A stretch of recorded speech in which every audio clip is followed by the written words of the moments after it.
I'm Kellie Murphy-Ringate, Fire Inspector and Public Educator for the Excelsior Fire District, and welcome to First Responder TV, your public safety source, featuring training exercises, safety tips, and much more. Here's what's coming up on First Responder TV. We'll talk fireworks safety with St. Bonifacius Fire Chief Shane Weber. West Hennepin Public Safety is buckling down on distracted driving. Sergeant Rick Denneson brings us inside the police cruiser as they work to stop this growing issue. Paul Jolicoeur, the 2015 Mound Firefighter of the Year, goes above and beyond to serve the community on making a difference. Scam Alert will give you an update on scams that have been targeting citizens in the lake area. Today we're going to talk about the who, what, why, when, where, and how of fireworks. So we'll start about talking about who. Yes, who can purchase fireworks is a great question. In the state of Minnesota, the legal age is 18. So 18-year-olds with a picture ID can buy fireworks.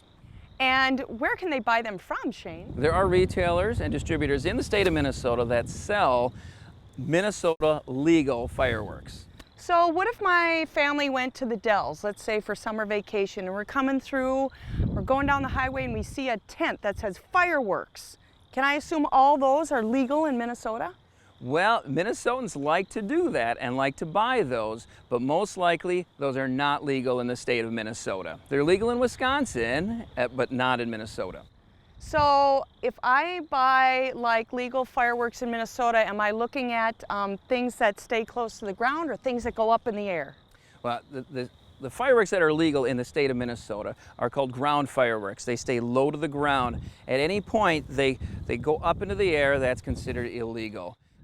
Okay, so like bottle rockets are not legal in the state of Minnesota. Right, and as much as they're enjoyable and fun, they are illegal in Minnesota. So, you know what's really cool and really pretty are those sky lanterns. You know, they look like hot air balloons. Can I, yes. Like I'm having a wedding, are those legal in Minnesota for me to have all my guests launch?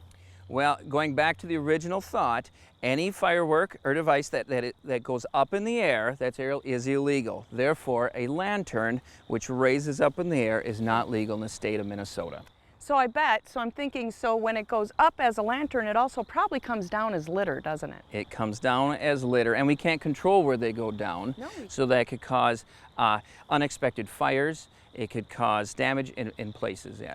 Oh, okay. So where can you use your fireworks? Where can you use them? Can I go out to like a big park or maybe a dock or a trail, somewhere that's really open? Where you can use it is in your own property or places you have permission. Where can't we use them? Well, I know we can't use them on government property, parks like the Commons. Can't use them on docks, roadways, or trails because they're all owned by the government. An example of illegal fireworks are sparklers. Sparklers, oh. I remember those as kids. So much fun carrying those around. Yeah, but don't they burn really hot? They get so hot. A sparkler, at the tip of the sparkler, it's 2,000 degrees. It's 2,000 degrees. So let's say I have something hot like a curling iron. Yes. Would I hand that to a child?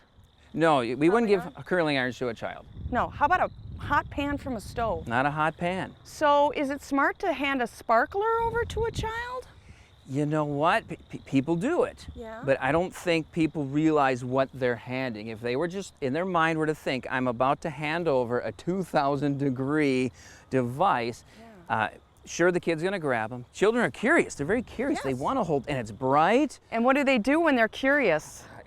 If they touch that, they're going to get burned. Like third-degree burn. Yeah, as long as we're cautious. Yeah. I believe on the package it says not for children. Yeah. It does say that. Yeah. So just knowing we're handing over 2,000 degree stick, fire on a stick. So one thing that adults probably should keep in mind that when the adults are using fireworks or sparklers, the children are watching. So that's actually a teachable moment for your children to teach them how to be safe and respect fireworks and fire in general. Let's talk about the when. So when can we shoot off fireworks? When can we shoot off fireworks? That's a great question. Many cities have ordinances that do not allow fireworks, or there's certain noise restrictions. So you'll find that in your city offices when you can, specific times of day that you could shoot off fireworks. Okay, so I'm shooting off fireworks. Can I shoot them off like after midnight, 1 o'clock, 2:30 in the morning, all night long? Well, not only will the ordinance tell you that, but I'm sure the neighbor will tell you that too. When we're shooting off fireworks, we need to be aware of our neighbors, who has the young babies, or the older people, or some people who are just not able to handle fireworks shooting off. So we need common courtesy. Common courtesy, because again, people's pets, some pets are absolutely terrified of fireworks, and our fireworks are so loud. It's not just our immediate neighbors, it's our neighbors like across the parks, across the lakes. It goes a wide range of people. And then you also have people with mental disabilities. Yes. It's very disruptive. People might have other mental conditions that really have fun, but not on, don't make your neighbors or people around you pay that price for your fun. Be courteous. Another thing to keep in mind of where to shoot off fireworks, we have to think of the wind conditions. Oh yeah, and it's windy out here today. We have to think of the dry conditions. Okay. We have to think of when we're using our fireworks, which they're not aerial because those are illegal. When they're ground fireworks, we don't want them to spread wildfires. Like, that's just so much work. Yeah, and those, even though they're ground fireworks, we really shouldn't be pointing them at anything. No. That a spark could float and possibly start a house on fire, or like you said, the grass wildland. We would appreciate it if you'd be safe, so we don't have to be up all night fighting that wildland or that grass fire after you've had fun with your fireworks. Why talk about fireworks safety today? Why? We want people to know that you can, have fireworks, but if you do them safely, nobody will get hurt. We're trying to prevent injury, death, and fire when we talk about fireworks safety. The fireworks are extremely fun. Yes, and there's a lot of statistics, many numbers that talk about fires starting from fireworks, people getting injured, people losing fingers just because they're not thinking of safety when they're working with fireworks. Yeah, I think it's over 10,000 people a year are seen Yes. for injuries due to fireworks, and I believe almost 50% of those are from sparklers. And there are some simple safety thoughts. We don't carry fireworks in our pockets. Nope. We don't have fireworks on us. We don't want to, when we light the fuse of fireworks, we need to step back and give it room to be able to explode or sizzle or give its flame, yes. So we shouldn't be holding it in our hand. Oh, we do. People think that is fantastic. That is danger right there. Yeah, so we shouldn't be leaning over. And it's probably a great idea when you're the person that's lighting that firework to say, everybody clear and step back. Yes. Give it kind of a safety zone, because back when we were talking about safety over the holidays, we talked about giving things a safety zone, and fireworks need that same type of zone, just wider.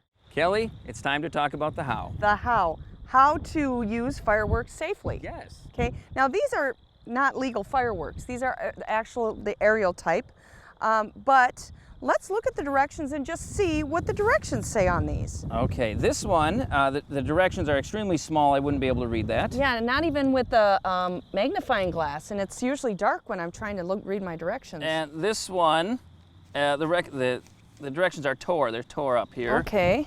And this one here, they're written in another language, which is pretty common. It is very common, and usually the directions on these are very vague. So I'm wondering, where would I go to find guidelines on how to use fireworks, or do I just light it and go with it? We need to know how to use these safely, and there's a place to go to learn this. Would that be the Minnesota State Fire Marshal's website? They have guidelines on how to use fireworks safely. They actually have a list of what are legal and not legal in Minnesota fireworks. Because some people have the impression of what they used to use as kids was legal, because that's what they always would do. Yeah. But the website has the list. So let's say that I'm going by the guidelines, Yes. and I light my fireworks and it doesn't go off. And it happens sometimes.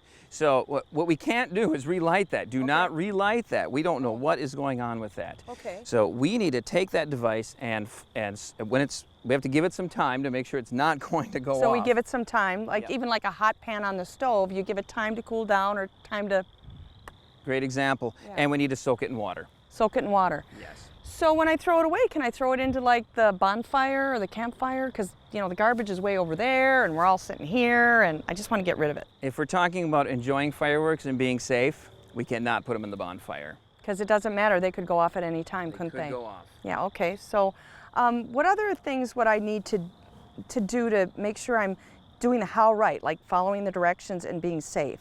Can I like light this off and then throw it at somebody? It's going to cause harm and damage, and it'll be an unsafe experience with Okay. fireworks. And we want fireworks to be fun. Yes.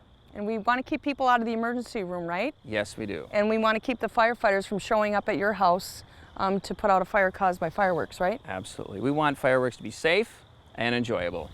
So today we covered the who, what, where, why, and how of fireworks. But the things that we didn't cover, if people really want to know more, again, they can go to that website, Yes. the State Fire Marshal's Office website, and learn more about fireworks safety, and probably call their local fire department too. Yes. Okay, so thanks for joining me today. Glad to be here. First Responder TV will be back after this short break.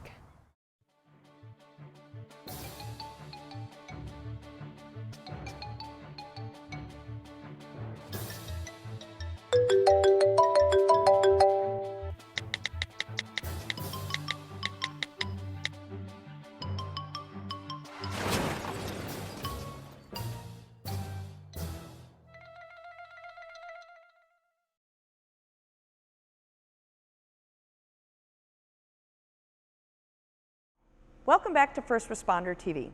Distracted driving is any activity that diverts a person's attention away from driving.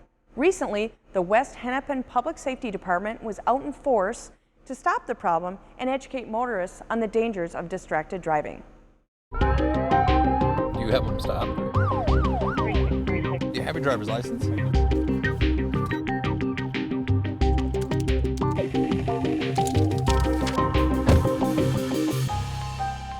West Hennepin Public Safety Department, along with several other law enforcement agencies throughout the state of Minnesota and actually throughout the country, have focused on this week to look for and educate people about distracted driving. Distracted driving is a factor in 1 of 4 crashes where people are injured. But we're trying to focus and highlight this week to educate the people, to show them what the dangers are, and to be out there in saturated enforcement programs to try to curtail some of the distracted driving.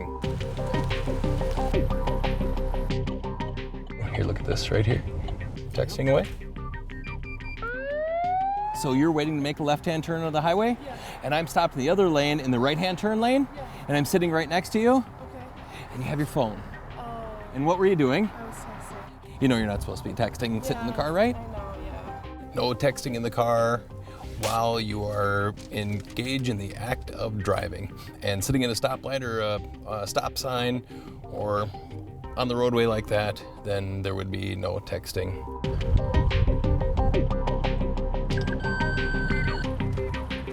I'll sit here a lot of times and I can see the green light and I can see the red light and I can see the stop line, and we can wait and watch for anybody that might go through the red light after the light has turned.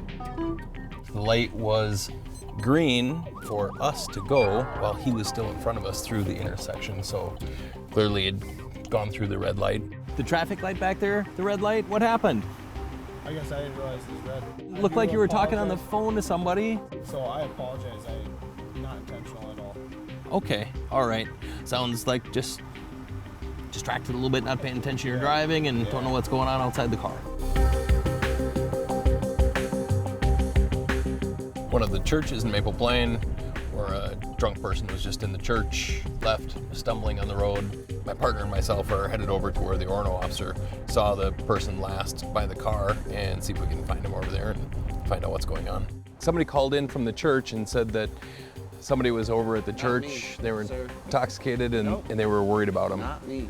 I know you had a little bit to drink. I just want to make sure that there's somebody sober here that'll stay with you so nothing happens to you. There is. Is there? Yes, okay. sir. Okay. The person that was involved in this, I've known him from several prior contacts. He and I have a really good working relationship, and he seemed happy to be able to see me and could understand what I was trying to tell him.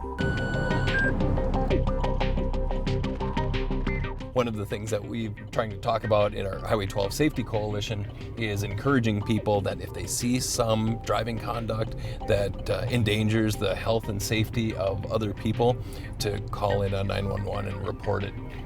We can't be everywhere all the time, and having those other sets of eyes out there and people calling in on 911 and staying on the phone with the dispatcher until we can intercept them helps us to find these people and get them off the road.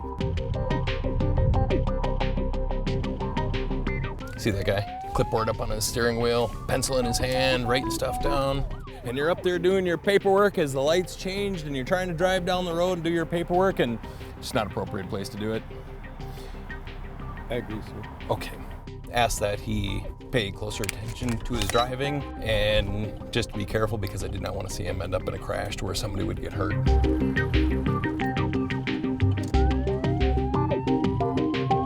I didn't see the other driver. All I saw was you stopped in the middle of the road, blocking all the highway traffic, right? Yes. So we never pull people over to congratulate them on a good job of driving.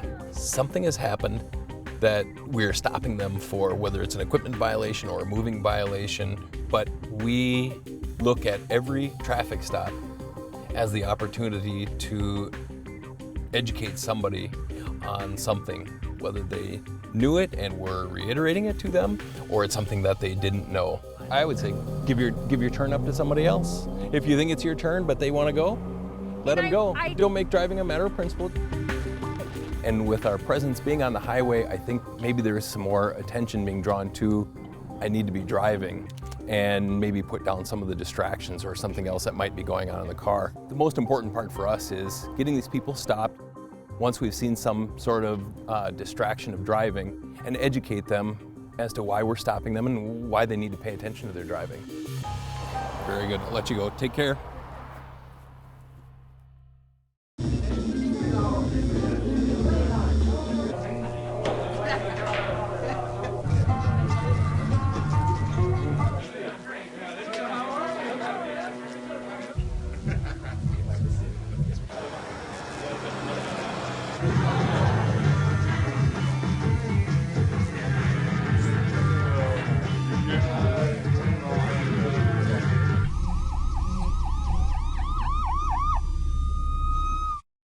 Welcome back to First Responder TV. We'd like to spotlight a member of the community that goes above and beyond in our segment, Making a Difference. This month, it's 2015 Mound Firefighter of the Year, Paul Jolicoeur.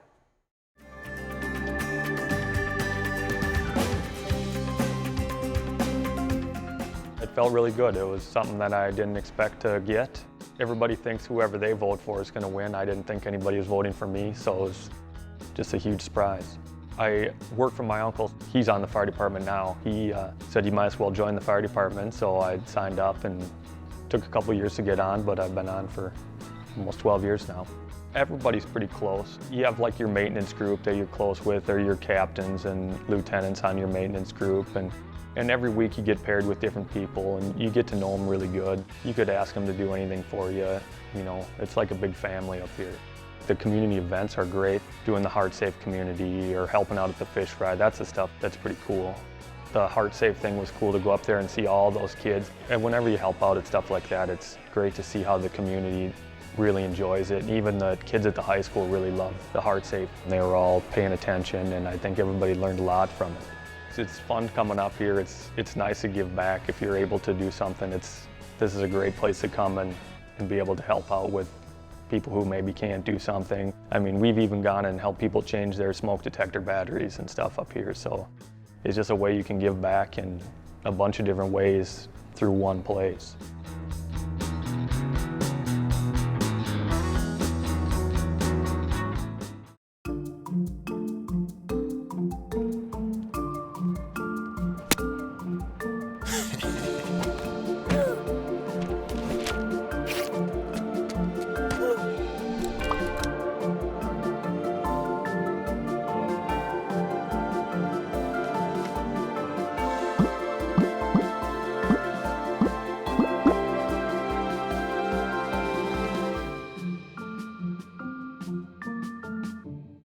It's time for Scam Alert. This segment alerts the public on scams that have been reported to local police departments.